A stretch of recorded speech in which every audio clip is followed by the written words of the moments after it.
ये जनतंत्र की एक तरीके से नर्सरी है। शुरुआत वहाँ से हुआ। लक्ष्मी गणतंत्र सबसे पुराना गणतंत्र माना जाता है दुनिया के पैमाने पर। और वहाँ पर जिस तरीके से कांग्रेस, कम्युनिस्ट और आरजेडी समाजवादी लोग मिल करके सामने आए, तो निश्चित रूप से इसका तो परिणाम निकलना ही निकलना है। और बिहार की धरती से नीतीश कुमार जी ने, ठीक है, ये सबको इकट्ठा करने की कोशिश की, और उनके जाने से ये थोड़ा सदमा लगा है। लेकिन जब गाड़ी चल पड़ती है तो फिर वो रोकने से रुकती नहीं है। और बिहार से वो गाड़ी चल करके निर्णायक तो देखिए हमारा उत्तर प्रदेश होता है। लेकिन उत्तर प्रदेश में कहीं ना कहीं से अभी थोड़ी शिथिलता दिखाई पड़ रही है। जिस तरीके से बिहार में कम्युनिस्ट, कांग्रेस और समाजवादी एक साथ एकजुट हुए हैं, तब उसकी ताकत बनी है। लेकिन उत्तर प्रदेश में कांग्रेस और समाजवादी भी एक साथ होने में थोड़ा देर लगा। और यहाँ पर कम्युनिस्टों को अभी तक कम्युनिस्ट फ्रंट पर आ नहीं पाए, हाशिए पर है।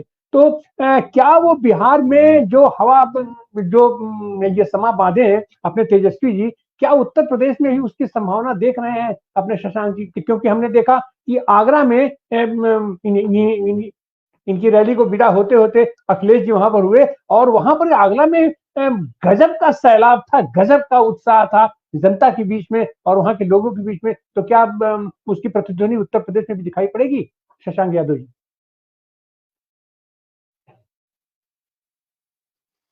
धन्यवाद तिवारी जी। जो आपका प्रश्न है बहुत वाजिब प्रश्न है कि प्रतिध्वनि जरूरी है।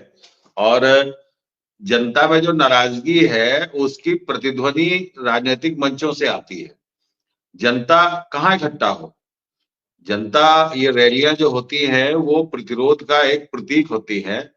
अगर लीडरशिप निकल के नहीं आएगी तो ये तो वो अपना एकजुटता, अपनी सहभागिता कहाँ से सिद्ध करेगी। बिहार में जो लेफ्ट के लोगों ने और तेजस्वी जो लेके निकले हैं, ये जनता, वो बिल्कुल सही कह रहे हैं राजा राम जी की, वो तो स्वतः स्फूर्त है। वो भीड़ कोई लाई हुई भीड़ नहीं है। इस समय इतने संसाधन विपक्ष के पास उपलब्ध नहीं है कि वो इतनी भीड़ को कैरी कर ले, ट्रांसपोर्ट कर ले। ये जनता निकल के खुद आ रही है।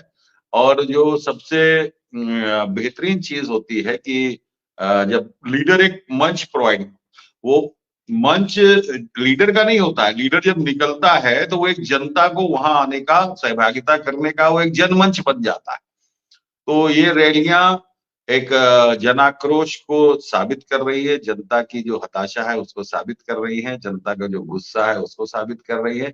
जो प्रश्न आपने उत्तर प्रदेश के संदर्भ में किया है, निश्चित रूप से यहाँ पर कुछ देर हो रही है। लेकिन मुझे लग रहा है कि बिहार से जो हवा शुरू हुई है, चूंकि गठबंधन की बात भी शुरू हुई थी और संयुक्त रैलियों की शुरुआत भी, अब तो चीजें खुल के आ रही हैं।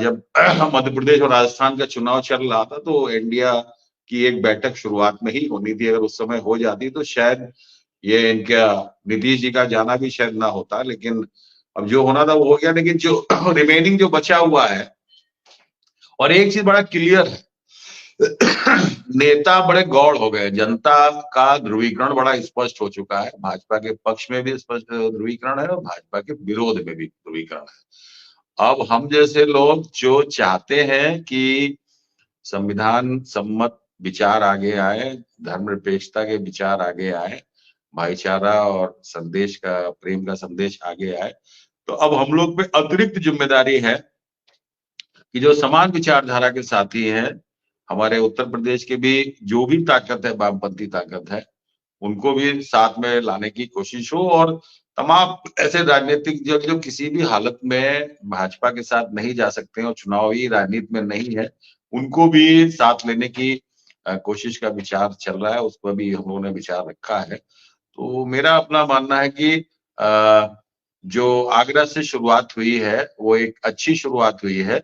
और आने वाले दिनों में प्रदेश में रैलियों की एक श्रृंखला चलेगी, जिसमें हम लोग उम्मीद करते हैं कि इंडिया के गठबंधन के प्रमुख साथी उसमें शामिल होंगे, ताकि एक बड़ा मंच तैयार हो जनता के सामने कि विकल्प है। ये चीज भी साबित करनी बहुत जरूरी होती है कि हम एक वास्तविक विकल्प है, इंडिया गठबंधन जो है। और वो रैली ही सबसे बड़ा माध्यम होती है, और संयुक्त रैलियां हो ताकि वर्कर्स के बीच में भी दोस्ती प्रारंभ हो। अभी तमाम नीचे के स्तर पे वर्कर्स में वैचारिक साम्यता तो है, लेकिन अभी व्यक्तिगत संपर्क नहीं है।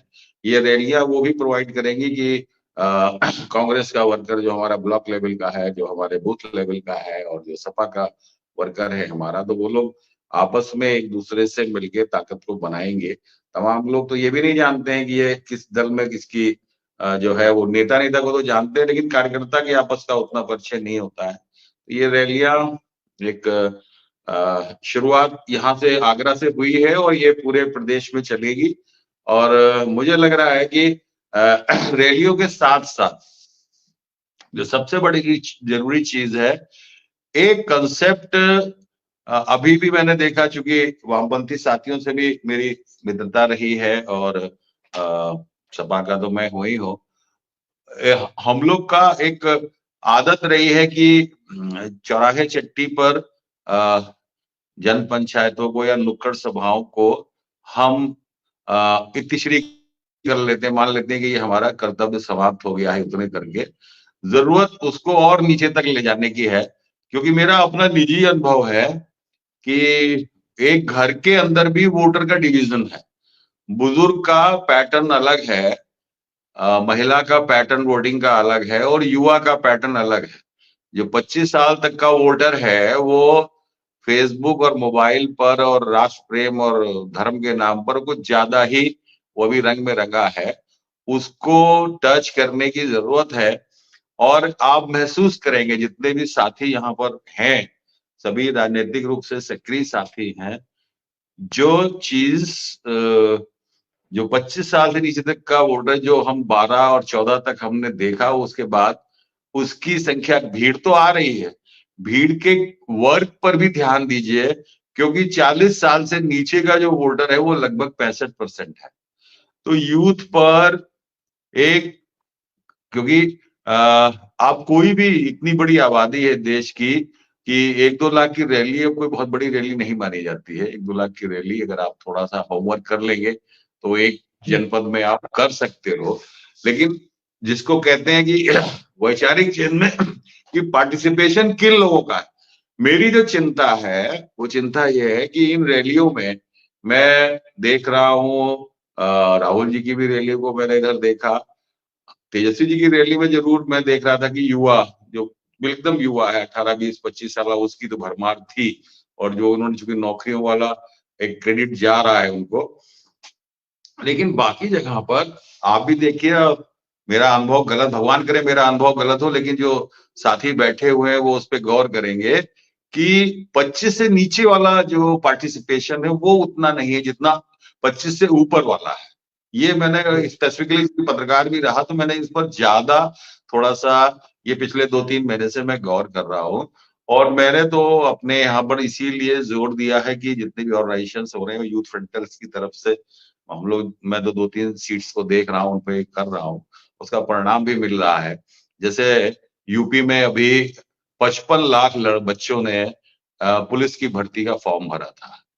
समझ लीजिए करीब 300 करोड़ रुपया उत्तर प्रदेश सरकार के पास आया, और सरकार ने करीब करीब 2 महीना लगा दिया, तमाम गिरफ्तारी करी और मानने को तैयार नहीं थी कि पर्चा लीक हुआ है, और अंत में आके सरकार ने माना भी। तो इसके ये 55 लाख का मतलब हो गया कि लगभग हर लोकसभा सेगमेंट में 70,000 का एवरेज आएगा कि 70,000 फॉर्म भरे गए। 80 लोकसभा हैं और 55 लाख फॉर्म भरे गए। इस सेगमेंट पर हमें ध्यान देना पड़ेगा, क्योंकि ये सब युवा है बच्चे, और उनके साथ धोखा हुआ है, और जब जगह निकलेंगी तब तक ये बेचारे ओवर एज तमाम लोग इसमें हो चुके होंगे। मैं हो सकता है आपके मूल प्रश्न से भटक गया हूं, लेकिन मुझे अंत में यही कहना है कि रैलियां जो है जरूरी है, रैलियां प्रतीक हैं, लेकिन रैलियां ही सब कुछ नहीं है। हमें रैली के बाद जो हमारे रैली में नेता बीज तो वो आता है, लेकिन उस इलाके के बीज को सेने का काम हम लोग छूट जाते हैं। भाजपा में वो काम आरएसएस करती रहती है, और हमारे यहाँ हम लोग उसी से इफ्तिश्री मान लेते हैं एक अच्छी रैली को। रैली के बाद का काम ज्यादा बड़ा है, जो पॉलिटिकल पार्टीज को, वर्कर्स को जरूरत है। मुझे लग रहा है अभी इस दिशा में और काम करने की जरूरत है। मैंने अपनी आशंका आपसे जाहिर करी है और भगवान करे मेरी आशंका गलत निकले। जी सर।